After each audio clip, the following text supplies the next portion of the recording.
Olá! Todos nós gostaríamos, às vezes, que nossa vida tivesse sido diferente.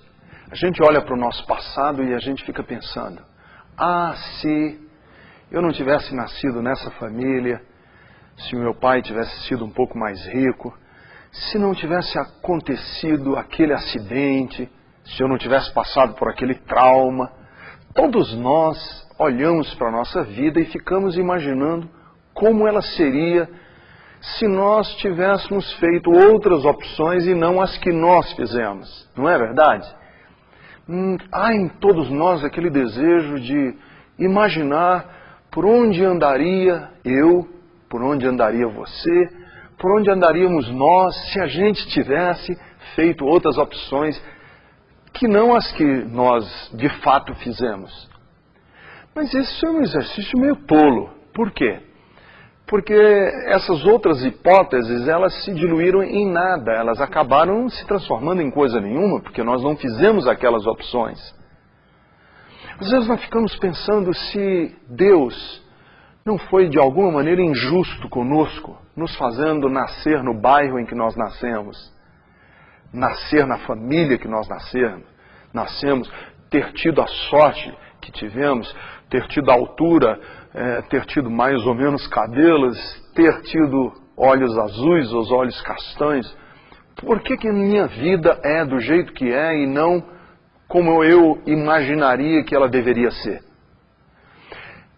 Essa angústia que muitas pessoas carregam no coração precisa ser bem resolvida. E uma das maneiras para a gente resolver essa angústia é olhar para a vida de Jesus.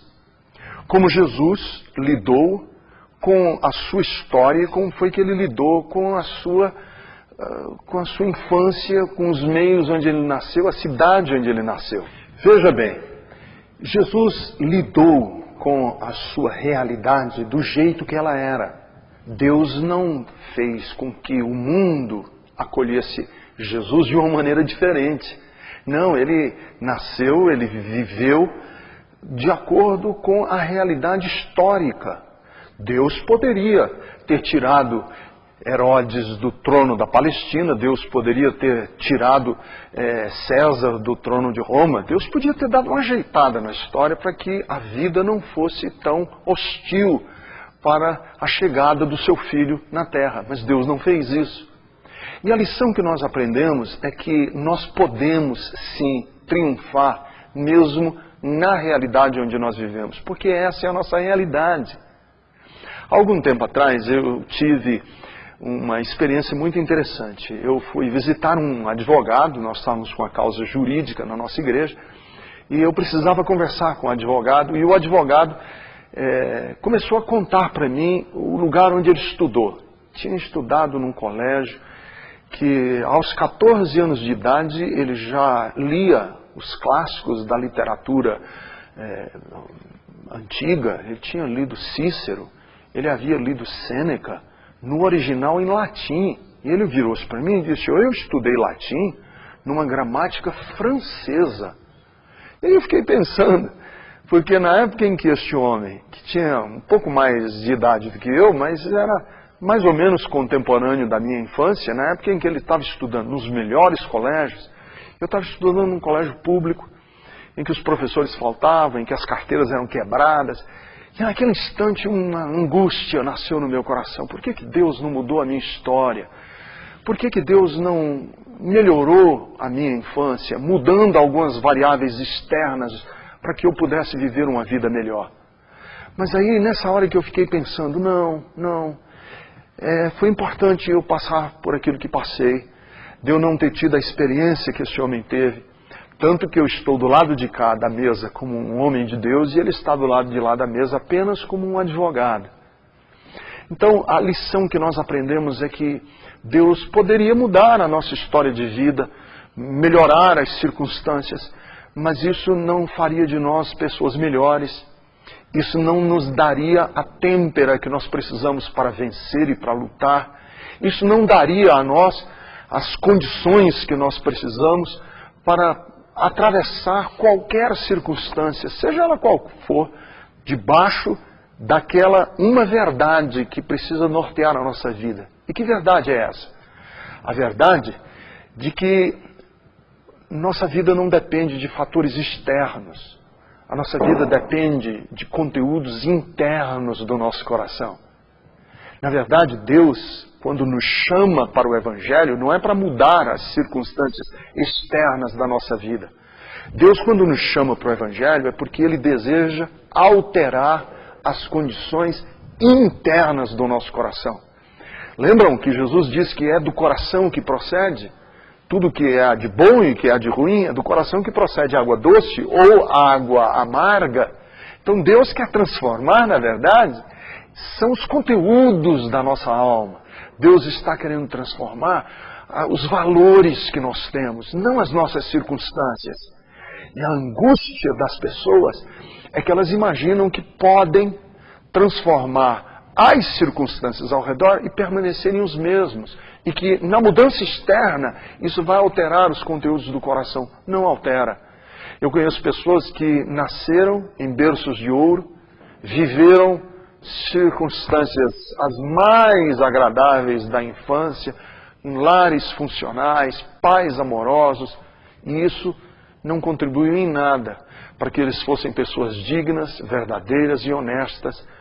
E eu conheci muita gente que já passou por tanta luta, mas as lutas, ao invés de destruírem com essas pessoas, deu a elas raízes, deu têmpera, ajudou essas pessoas a olharem para a vida com uma nova atitude, uma atitude diferente de alma. Então, amigo, às vezes eu vejo pessoas querendo encontrar refúgio na religião, encontrar refúgio no Evangelho, querem ouvir a mensagem do Evangelho, mas eles querem ouvir a mensagem do Evangelho com a atitude daquela pessoa que diz assim: Deus, muda as minhas circunstâncias, muda a minha realidade de vida, compensa a minha infância que foi tão triste, compensa a minha dor de menino, os traumas que eu passei, compensa me dando agora no presente coisas boas, agradáveis e bonitas. E aí vem a mensagem do Evangelho dizendo: não, o objetivo da mensagem cristã não é mudar as circunstâncias ou compensar uma injustiça que você sofreu na sua infância. A mensagem do Evangelho se propõe a mudar os nossos valores, mudar aquilo que nós temos dentro do nosso coração. Jesus quer mudar a nossa vida, quer mudar o nosso coração. Como que Deus quer mudar o nosso coração? Quer mudar o nosso coração mostrando para cada um de nós que quando nós revemos, inclusive a nossa natureza de pecado, de maldade, e somos honestos para dizermos para Deus: Deus, eu quero ser transformado. Mesmo que as nossas circunstâncias ao nosso redor não mudem, nós vamos mudar. E quando a gente muda interno, a gente começa a ver o mundo diferente. A gente se reconcilia com o nosso passado. A gente se reconcilia com a nossa vida antiga. Eu me lembro de ter lido um texto do Fernando Veríssimo, em que ele fala de um dia do aniversário em que ele se encontra num bar, que era o bar imaginário. Ele vai para um bar e ele diz: aquele bar é um bar imaginário. E lá no bar ele encontra várias pessoas ao redor que estão todas parecidas com ele. E ele diz: quem é você? Aí a outra pessoa diz: eu sou você. Mas eu? Ele diz: sou você, se você tivesse passado naquele teste do Botafogo que você fez para ser jogador de futebol. E aí? Pois é, e aí ele vai dando o caminho que a vida da pessoa teria tido se tivesse feito aquela opção de ser jogador de futebol. E o Fernando Veríssimo termina falando desse bar imaginário dizendo: eu sou a melhor versão de mim mesmo hoje. Se eu tivesse feito qualquer outra opção, ter me casado com aquela mocinha que eu achei que eu devia ter me casado, se eu tivesse feito aquele curso que eu devia ter feito, se eu tivesse passado naquele concurso que eu acho que eu deveria ter passado, se eu tivesse ganhado naquela loteria que eu devia ter ganhado, se eu tivesse nascido de pais que eu